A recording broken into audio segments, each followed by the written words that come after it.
Yes, hello guys, welcome back to my channel. I'm VJ and you're now watching another episode of my reaction for today. For today guys, I'm going to react on another interesting video and yeah, it's so relevant today because as we know, 21 announced that they're going to have a comeback. I think this year or so. So, yeah, there's a video in here that I got interested on and it's from KOOKIELIT, the real reason why 21 went back to YG Entertainment. I'm gonna watch it today, guys. Let's go. With how YG Entertainment had treated them in the past, people assumed that the two Anyone members would never even talk about the company and its founder in a positive manner, let alone think of coming back. So, what's the real reason behind the two Anyone members' recent decision to return to YG Entertainment, and what does this mean for their future? It doesn't really matter what groups or idols you stan or when you became a K-pop fan, you must.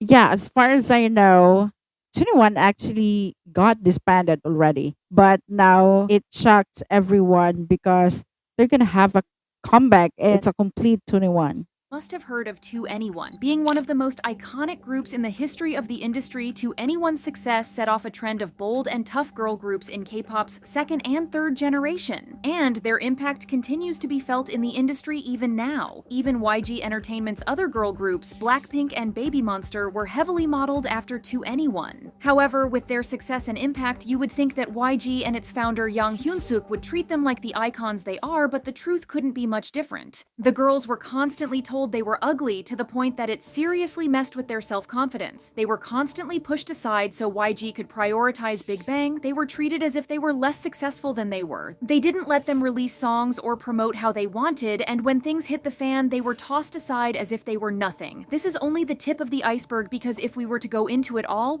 Yeah, really, it's a tip of the iceberg because definitely there are a lot of bad things happening to 21. we would be here all day. That, of course, we don't know. Knowing all this, it wasn't surprising that the group disbanded in 2016 without the company even letting the members know about it beforehand, and the chances of them having a. Oh, so it's only the company, the entertainment, decides for it, for the disbandment. That is such a, weird decision. And yeah, in 2016, so it means to say that they have been disbanded like 7 to 8 years ago. And it's crazy. They're back.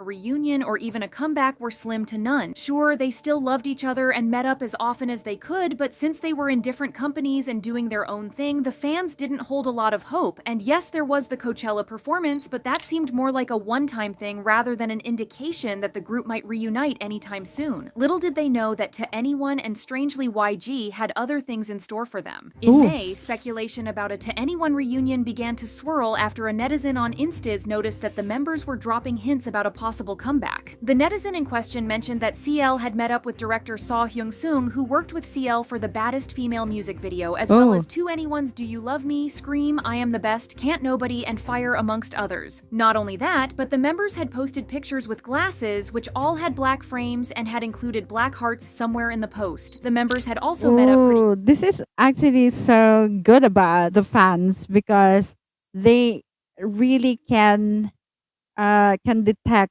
something fishy, on their idols. So that's wonderful about being in a fandom.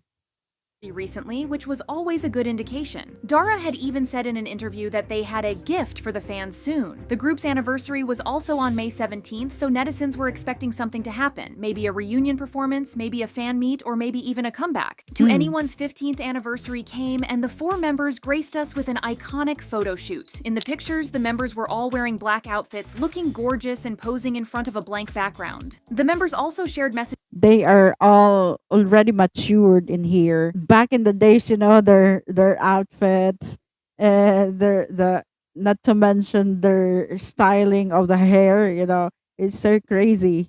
Messages for the fans, with CL writing, "To anyone has always been my house that made me feel the freedom to love, to play, to express, to create, to shine, to mix, to connect and share with people. Hope today's To Anyone reminds you to feel your light." The fans and the public went crazy over the pictures, assuming that there was really something coming from the group. Speculation intensified when news broke that CL and YG's founder Yang Hyun-suk had a dinner meeting. Media outlet Osin reported that what was supposed to be a simple dinner turned into a much longer discussion, marking their first private meeting in quite some time. The topic of conversation wasn't exactly known, but it was heavily rumored that they were planning something for To Anyone's reunion and even come back. Some assumed that it was a meeting over the trademark of To Anyone's name since the members couldn't use it. Even if they wanted to make a comeback without YG's involvement, they would have to make it under a new group name. Then, on June 27th, the company confirmed that Yang Hyun-suk had actually met with the 4 members at the YG building for the first time in 8 years. Reports from June 28th revealed that the two parties had a 2-hour conversation filled with meaningful discussions. A YG representative stated that although no specific plans have been finalized yet, the founder took the time to listen to each member's requests and apparently empathized with them, promising good news soon. This is when netizens started getting confused. Everyone knew about YG's terrible treatment of To Anyone, so it was surprising that they would meet with the person responsible for their suffering. The comments from netizens said, "The way they were treated at the end, but still with YG, and can't they do it with the black label?" Another person noted how it seemed very shameless for him to come back now after having cast them aside when they still had a lot to give. The confirmation of their return came on July 21st when the official YouTube channel of YG Entertainment posted a video with the title 2025 YG Plan. Yang Hyun-suk 2025 is their comeback. I thought it's this year. announced in a video that To Anyone will celebrate their 15th anniversary with a series of concerts. According to him, the tour will start in early October in Seoul and then move to Osaka and Tokyo in late November and December. Yang Hyun-suk stated, Yeah, it will start this year. So, "I believe this concert will be very special. The generation that grew up with To Anyone will share these memories together."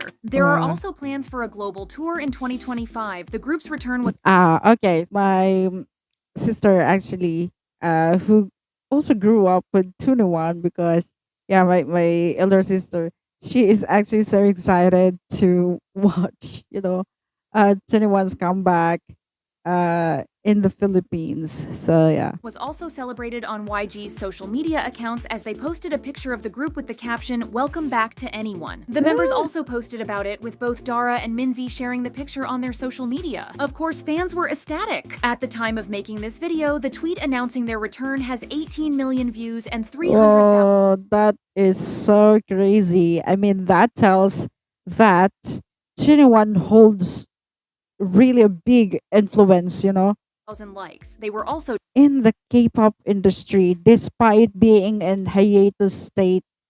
trending everywhere, and their old songs started charting. You can imagine the group's reach and influence if they're able to pull these numbers even though they haven't been active in 8 years. Despite their excitement, the fans couldn't ignore the fact that YG and Yang Hyun-suk's motives for the reunion were financial, not out of regret for their past treatment of the group. For all of you who don't know, YG is expected to suffer significant losses, mostly due to the fact that Blackpink isn't promoting and that their newest girl group, Baby Monster, isn't bringing in enough profit to make up for the investments. According to Da-all Investment and Securities, YG reported an operating profit of around $210,400 for the second quarter of this year, which was a dramatic drop of 98.9% compared to last year. Going by this, It's a very significant loss on YG's side, 98%. That is so crazy. it's obvious that the company isn't doing well financially, so it makes sense that they would bring To Anyone back in an effort to get some quick cash from nostalgic netizens and the fans who had been waiting to see the group I love that. Quick cash from nostalgic citizens.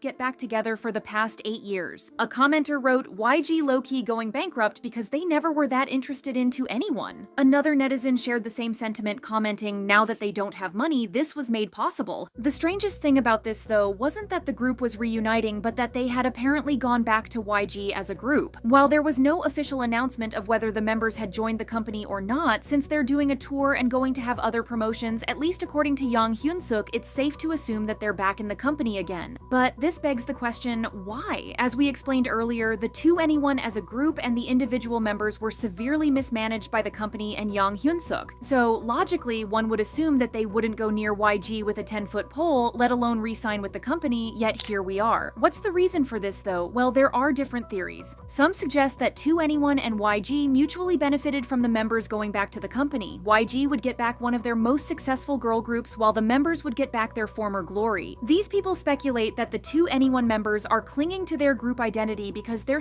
So, means to say that it's a win-win situation.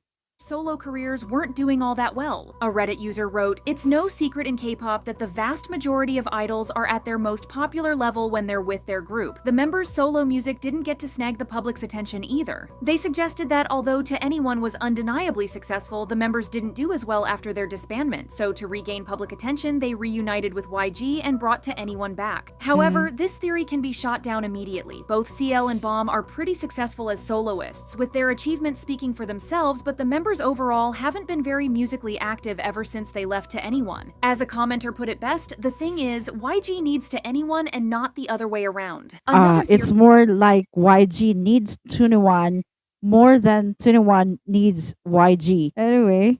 Theory is a pretty simple one. CL negotiated better terms for the members. As the leader of the group and the one who met with Yang Hyun-suk, it makes sense that she would be the one to handle negotiations of a better contract for the members to avoid past issues. Knowing how much she cares about the group, if this is really the case, then we can be sure that not only did the members get good money from the deal, but that they're going to have frequent comebacks and promotions just like they deserve. However, based on one of CL's Instagram stories, that doesn't seem to be the case. After the reunion was announced, she posted a video of Mariah Carey saying, "I'ma do the best I can with what I got," on her story. This suggests there might be more to the story, leading us to the final theory about why the To Anyone members returned to YG Entertainment. Whenever YG and To Anyone met, people speculated it was about trademark rights and the members trying to regain control to release music and promote freely. This has led to speculation that the members might have reluctantly returned to the company for this very reason. It's being said that Yang Hyun-suk refused to give the members the rights to the group name unless they resigned some kind of contract with YG. It seems the members must have struck a deal allowing them to do festival appearances and brand promotions under the To Anyone name, while YG takes a share of the earnings. Knowing just how much To Anyone wanted to promote as a group again, they must have had no choice but to agree to whatever YG presented them in an effort to get their group name back. Not only that, but YG also owns the masters of the group's original songs, so even if To Anyone debuted with a new name, they wouldn't be able to perform any of their iconic songs again. So, although fans aren't happy with the fact that the members are still tied to YG in one way or another, we can always trust that the members made the right decision for everyone. They most likely have better terms now, are happy that they're finally going on the tour they should have gone on ages ago, and maybe even have a release ready in the next few months. All we can do is be happy for the members and wait for what they have in store for us, because we won't be disappointed for sure. Okay. That's it, guys. That's the real reason why 21 went back to YG Entertainment.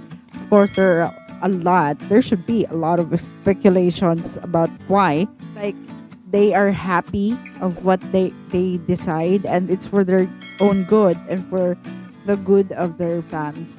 So, yeah, that's the most important one. So that's from KOOKIELIT, guys. Thank you so much for actually watching this episode, and I can't actually wait for their comeback. Thank you so much for watching this episode. I'm gonna watch other 2 to 1 videos on my next episode. For now, guys, thank you. Bye bye.